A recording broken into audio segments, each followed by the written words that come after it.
dance.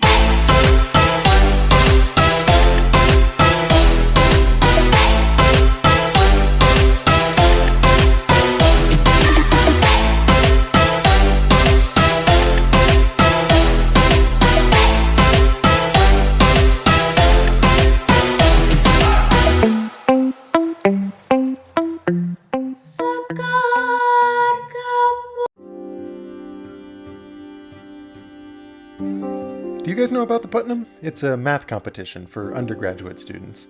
It's a 6-hour-long test that just has 12 questions broken up into 2 different 3-hour sessions. And each one of those questions is scored 1 to 10, so the highest possible score would be 120. And yet, despite the fact that the only students taking this thing each year are those who clearly are already pretty interested in math, the median score tends to be around 1 or 2. So it's a hard test. And on each one of those sections of 6 questions, the problems tend to get harder as you go from 1 to 6. Although of course difficulty is in the eye of the beholder. But the thing about those 5s and 6s is that even though they're positioned as the hardest problems on a famously hard test, quite often these are the ones with the most elegant solutions available. Some subtle shift in perspective that transforms it from very challenging to doable. Here I'm going to share with you one problem that came up as the 6th question on one of these tests a while back. And those of you who follow the channel, you know that rather than just jumping straight to the solution, which in this case would be surprisingly short, when possible, I like to take the time to walk you through how you might have stumbled across the solution yourself, where the insight comes from. That is, make a video more about the problem-solving process than about the problem used to exemplify it. So anyway, here's the question. If you choose 4 random points on a sphere and consider the tetrahedron with these points as its vertices, what is the probability that the center of the sphere is inside that tetrahedron? Go ahead, take a moment and kind of digest this question. You might start thinking about which of these tetrahedra contain the sphere's center, which ones don't, how you might systematically distinguish the two. And how do you even approach a problem like this, right? Where do you even start? Well, it's usually a good idea to think about simpler cases, so let's knock things down to 2 dimensions. Where you'll choose 3 random points on a circle, and it's always helpful to name things, so let's call these guys P1, P2, and P3. The question is, what's the probability that the triangle formed by these points contains the center of the circle? I think you'll agree it's way easier to visualize now, but it's still a hard question. So again, you ask, is there a way to simplify what's going on? Get ourselves to some kind of foothold that we can build up from. Well, maybe you imagine fixing P1 and P2 in place, and only letting that 3rd point vary. And when you do this, and you play around with it in your mind, you might notice that there's a special region, a certain arc, where when P3 is in that arc, the triangle contains the center, otherwise not. Specifically, if you draw lines from P1 and P2 through the center, these lines divide up the circle into 4 different arcs. And if P3 happens to be in the one on the opposite side as P1 and P2, the triangle has the center. If it's in any of the other arcs though, no luck. We're assuming here that all of the points of the circle are equally likely. So what is the probability that P3 lands in that arc? It's the length of that arc divided by the full circumference of the circle, the proportion of the circle that this arc makes up. So what is that proportion? Obviously that depends on where you put the first 2 points. I mean, if they're 90 degrees apart from each other, then the relevant arc is 1/4 of the circle. But if those 2 points were farther apart, that proportion would be something closer to a half. And if they were really close together, that proportion gets closer to 0. So think about this for a moment. P1 and P2 are chosen randomly, with every point on the circle being equally likely. So what is the average size of this relevant arc? Maybe you imagine fixing P1 in place, and just considering all the places that P2 might be. All of the possible angles between these 2 lines, every angle from 0 degrees up to 180 degrees, is equally likely. So every proportion between 0 and 0.5 is equally likely, and that means that the average proportion is 0.25. So, if the average size of this arc is 1/4 of the full circle, the average probability that the 3rd point lands in it is 1/4, and that means that the overall probability that our triangle contains the center is 1/4.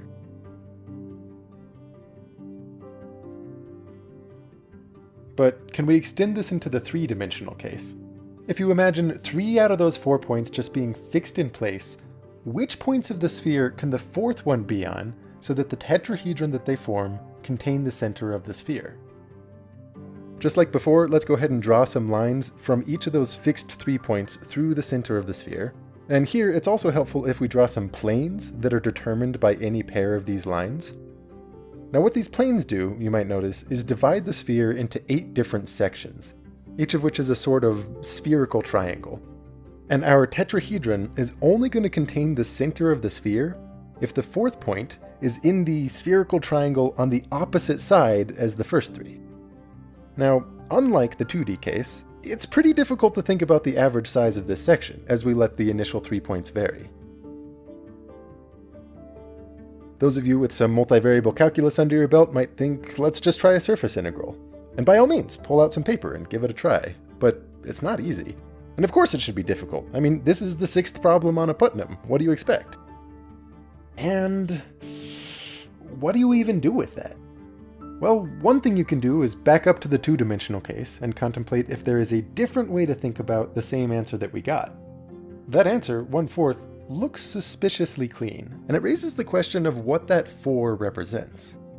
One of the main reasons I wanted to make a video about this particular problem is that what's about to happen carries with it a broader lesson for mathematical problem solving. Think about those 2 lines that we drew for P1 and P2 through the origin. They made the problem a lot easier to think about. And in general, whenever you've added something to the problem setup that makes it conceptually easier, see if you can reframe the entire question in terms of those things that you just added. In this case, rather than thinking about choosing 3 points randomly, start by saying, choose 2 random lines that pass through the circle's center. For each line, there's 2 possible points that it could correspond to, so just flip a coin for each one to choose which of the endpoints is going to be P1, and likewise for the other, which endpoint is going to be P2. Choosing a random line and flipping a coin like this is the same thing as choosing a random point on the circle. It just feels a little bit convoluted at first. But the reason for thinking about the random process this way is that things are actually about to become easier. We'll still think about that third point, P3, as just being a random point on the circle. But imagine that it was chosen before you do the 2 coin flips.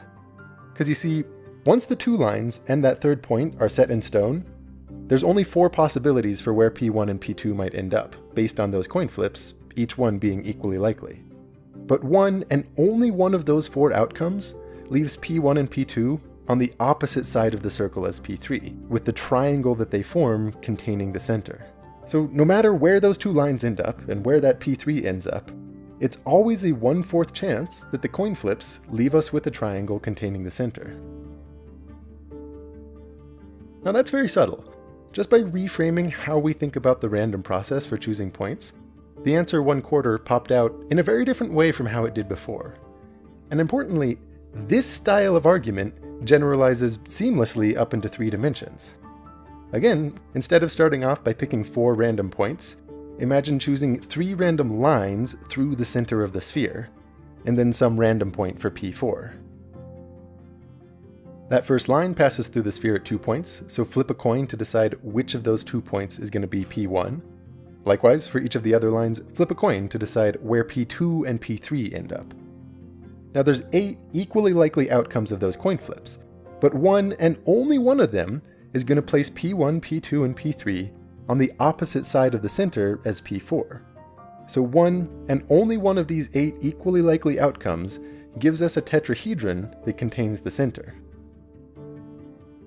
Again, it's kind of subtle how that pops out to us, but isn't that elegant? This is a valid solution to the problem, but admittedly, the way that I've stated it so far rests on some visual intuition. If you're curious about how you might write it up in a way that doesn't rely on visual intuition, I've left a link in the description to one such write-up in the language of linear algebra, if you're curious. And this is pretty common in math, where having the key insight and understanding is one thing, but having the relevant background to articulate that understanding more formally is almost a separate muscle entirely, one that undergraduate math students kind of spend most of their time building up. But the main takeaway here is not the solution itself, but how you might find that key insight if it was put in front of you and you were just left to solve it. Namely, just keep asking simpler versions of the question until you can get some kind of foothold. And then when you do, if there's any kind of added construct that proves to be useful, see if you can reframe the whole question around that new construct. To close things off here, I've got another probability puzzle, one that comes from this video sponsor, Brilliant.org. Suppose that you have 8 students sitting in a circle taking the PHUTNAM. It's a hard test, so each student tries to cheat off of his neighbor, choosing randomly which neighbor to cheat from. Now, circle all of the students that don't have somebody cheating off of their test. What is the expected number of such circled students? It's an interesting question, right? Brilliant.org is a site where you can practice your problem-solving abilities with questions like this and many, many more, and that really is the best way to learn. You're going to find countless interesting questions curated in a pretty thoughtful way so that you really do come away better at problem-solving. If you want more probability, they have a really good course on probability, but they've got all sorts of other math and science as well, so you're almost certainly going to find something that interests you. Me, I've been a fan for a while, and if you go to brilliant.org/3b1b, it lets them know that you came from here, and the first 256 of you to visit that link can get 20% off their premium membership, which is the one I use if you want to upgrade. Also, if you're just itching to see a solution to this puzzle, which by the way uses a certain tactic and probability that's useful in a lot of other circumstances, I also left a link in the description that just jumps you straight to the solution.